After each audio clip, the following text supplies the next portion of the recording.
ইডির নজরে সুদীপ্ত রায়ের সম্পত্তি এবং ব্যাংকের লেনদেন। ইডির নজরে গত 10 বছরের সম্পত্তি বৃদ্ধি হয়েছে এবং খতিয়ে দেখা হচ্ছে সে সমস্ত কিছু বিধায়কের আয়কর রিটার্নও। ইডির নজরে চিকিৎসার সামগ্রী কেনার পরিমাণ, এমনকি সুদীপ্ত রায়ের সম্পত্তির উৎস খতিয়ে দেখছে ইডি। এই মুহূর্তের অন্যতম বড় ব্রেকিং। আরও বিস্তারিত আমাদের জানাবে অর্ণব, আমাদের প্রতিনিধি এই মুহূর্তে আমাদের সঙ্গে টেলিফোন লাইনে। অর্ণব, মাস্কট স্পিন কন্ট্রোল ল্যাবের পরীক্ষায় এটি প্রমাণিত। কেয়াসেট আলোপেক্স পেন্টা অ্যাক্টিভ নতুন চুল গজাতে সাহায্য করে, চুল পড়া বন্ধ করে। Keya Seth Alopex Penta active 10 hair fall প্রবলেমের একমাত্র সলিউশন। একবারে দেখো, এনফোর্সমেন্ট ডিরেক্টরেটের তরফ থেকে যে 20 ঘন্টা ধরে তল্লাশি অভিযান চালানো হয়, সেই তল্লাশি অভিযান থেকে যে নথি পাওয়া গেছে সেগুলো যেমন এক্সামিন করে দেখা হচ্ছে, তার পাশাপাশি তার ব্যাংকের লেনদেন এবং তার আয়কর রিটার্নের যে নথি গত 10 বছরে, সেটাও কিন্তু খতিয়ে দেখছেন ইডির আধিকারিকরা।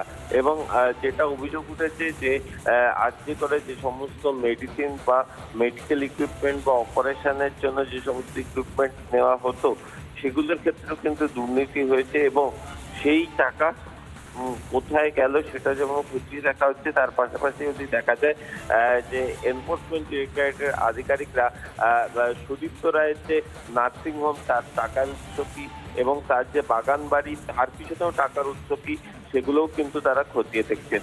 তনয়া, ধন্যবাদ জানাই অর্ণব তোমায়। ইডির নজরে সুদীপ্ত রায়ের সম্পত্তি এবং ব্যাংকের লেনদেন রয়েছে, কারণ ইডির নজরে গত 10 বছরে কতটা সম্পত্তি বৃদ্ধি পেয়েছে এই সুদীপ্ত রায়, সেটাই এই মুহূর্তে সব থেকে বড় প্রশ্ন হয়ে দাঁড়াচ্ছে। এমনকি খতিয়ে দেখা হচ্ছে বিধায়কের আয়কর রিটার্নও। ইডির নজরে চিকিৎসা সামগ্রী কেনার পরিমাণ, সুদীপ্ত রায়ের সম্পত্তির উৎস ঠিক কোথায় রয়েছে তাই খতিয়ে দেখছেন ইডির আধিকারিকরা।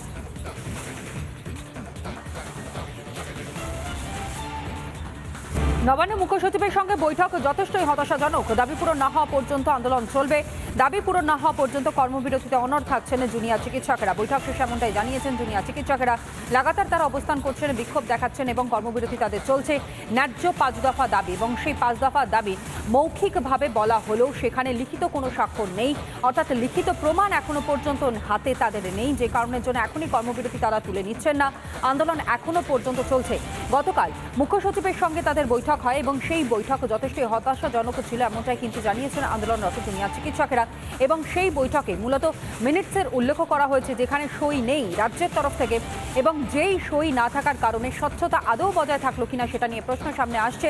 অন্যদিকে লাইভ স্ট্রিমিং এর দাবি যে বারংবার চিকিৎসকেরা তারা করেছিলেন, পরবর্তী সময় রাজ্যের তরফ থেকে নাকচ করে দেওয়ায় অবশেষে লাইভ স্ট্রিমিং হয় না। কিন্তু তাদের মধ্যে কথোপকথনে কিন্তু এটা স্পষ্ট হয়েছিল যে একটি মিনিটসে দেওয়া হবে এবং সেখানে রাজ্য সরকারের সই থাকবে, কিন্তু সেই কোনো রকমের লিখিত আকারে সই বা কোনো প্রুফ না থাকার কারণে এখনো পর্যন্ত অবস্থান চলছে, আন্দোলন চলছে, কর্মবিরতি চলছে। আন্দোলনরত চিকিৎসকদের বক্তব্য শোনে। মাননীয় মুখ্যমন্ত্রী আমাদের প্রত্যেকটি দাবিকে অত্যন্ত সহানুভূতির সঙ্গে শুনেছিলেন এবং আমরা সেই যে স্বচ্ছতার দাবি নিয়ে গেছিলাম সেই রকমভাবেই বোথ সাইডের এগ্রিমেন্টে মাইনিউট সাইন করেই সেখান থেকে এসেছিলাম। কিন্তু আজকের আলোচনায় আমরা যখন বসি, প্রশাসনের তরফ থেকে চিফ সেক্রেটারি, হোম সেক্রেটারি সহ যারা ছিলেন তাদের সঙ্গে অত্যন্ত সদর্থকভাবে কথাবার্তা হলেও আমরা আমাদের তরফ থেকে চতুর্থ এবং পঞ্চম দাবি নিয়ে যথার্থতাকে পরিষ্কারভাবে রাখলেও তারা মৌখিকভাবে আমাদের সঙ্গে এগ্রিমেন্টে আসেন। মিটিংয়ের শেষে আমরা দেখতে পেলাম যখন আমাদের হাতে মাইনিউটস দেওয়া হলো, সেই মাইনিউটসে বেশিরভাগ কথাকেই বাদ দিয়ে দেওয়া হলো। এই ভূমিকা থেকে আমরা হতাশ এবং তাদের সদিচ্ছা সম্পর্কে আমাদের প্রশ্ন উঠছে। আজকের আলোচনার এই যে পরিণতি এবং সামান্য একটি লিখিত মাইনিউটস দিতে, মাইনিউটসের দাবিগুলো ইনক্লুড করতে তাদের যে আমাদের খানিক অনাস্থার জন্ম দিচ্ছে। ন্যায়সঙ্গতা 9 তারিখের যে ঘটনাকে সামনে রেখে যে নৃশংসতা পশ্চিমবঙ্গের বুকে উঠে এসছে, তাকে মান্যতা দিয়ে এবং হসপিটালের মধ্যে যদি নর্মাল পরিবেশ তৈরি করতে হয়, আমাদেরকে আবার কাজে ফিরতে হয়, আমাদের সহপাঠিনীকে যে ঘটনা ঘটেছে তার জন্য তার সুরক্ষা এবং সেফটির প্রসঙ্গ যদি সেই ঘটনা যাতে সুরক্ষিত করতে হয়, সেফটি সিকিউরিটি যাতে সুরক্ষিত করতে হয়, কোনো ছাত্রছাত্রীকে যাতে থ্রেট কালচারের মুখে না পড়তে হয়, আর সেই জন্য আমরা মনে করি এই অ্যাডভার্সিভগুলো যে ডাইরেক্টিভগুলো আসার কথা, সেই ডাইরেক্টিভগুলো নিয়ে আলোচনা করতেছিলাম। এগুলো অত্যন্ত জরুরি। সেই জরুরির জায়গা থেকে আমরা বলতে চাই অতি দ্রুততার সাথে এই জায়গাটাকে দেখা হোক এবং আমাদের হসপিটালের সাথে যে আমরাও তো অতি দ্রুততার সাথে কাজে ফিরতে চাই। তাহলে কাজে ফিরতে গেলে আমাদের যে দাবি দেওয়া ছিল, যে ন্যূনতম দাবি দেওয়া, সেই ডাইরেক্টিভের অপেক্ষায় আমরা আছি। আমরা মনে করি যে রাজ্য প্রশাসন যদি আমাদের আন্দোলনের প্রতি সদর্থক থাকেন এবং আমাদের দাবিকে ন্যায়সঙ্গত বলে মনে করেন, আমি মনে করি অতি দ্রুততার সাথে তারা এই পদক্ষেপ গ্রহণ করবেন। আমাদের কর্মবিরতি এবং অবস্থান বিক্ষোভের প্রশ্নে আমাদের যেভাবে কর্মবিরতি এবং অবস্থান বিক্ষোভ চলছিল সেইভাবেই চলবে।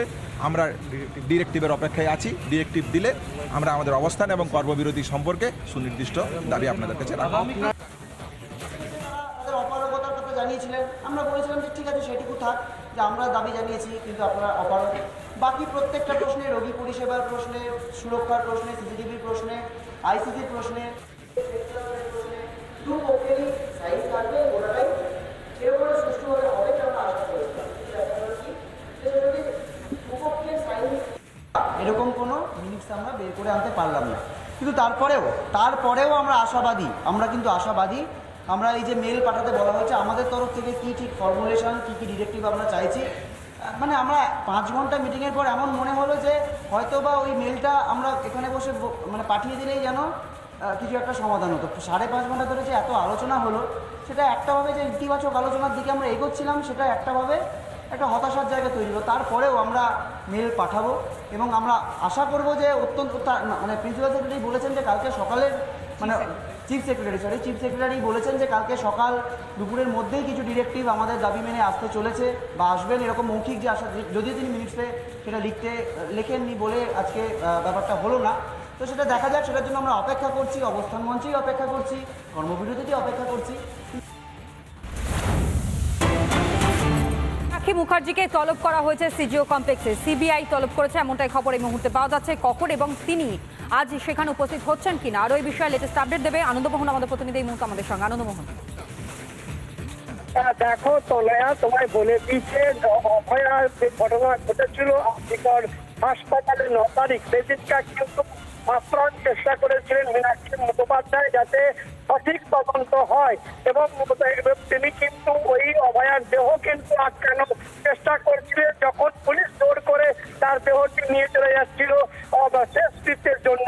সেই ব্যাপারে কিন্তু কার কি ভূমিকা ছিল এইটা জানার জন্য সিবিআই তাকে আজ 11টা নাগাদ সিজিও কমপ্লেক্স দপ্তরে তাকে তলব করেছে এবং যেই বিষয়গুলো হচ্ছে যে সেই দিনকার পুলিশের কি ভূমিকা ছিল বা আরজিকর হাসপাতাল কর্তৃপক্ষের কি ভূমিকা ছিল, কেন এত তাড়াহুড়ো করছিলেন তারা যাতে দেহটি পুড়িয়ে ফেলা হয়, এই সমস্ত বিষয় তার কি মতামত বা তিনি কি জানেন সেই ব্যাপারটা নিয়েই কিন্তু তাকে আজ তলব করা হয়েছে এবং 11টা নাগাদ সিজিও কমপ্লেক্সে আসবেন তিনি, এমনটাই কিন্তু জানা যাচ্ছে। তনয়া, বেশ নজর রাখো আনন্দমোহন।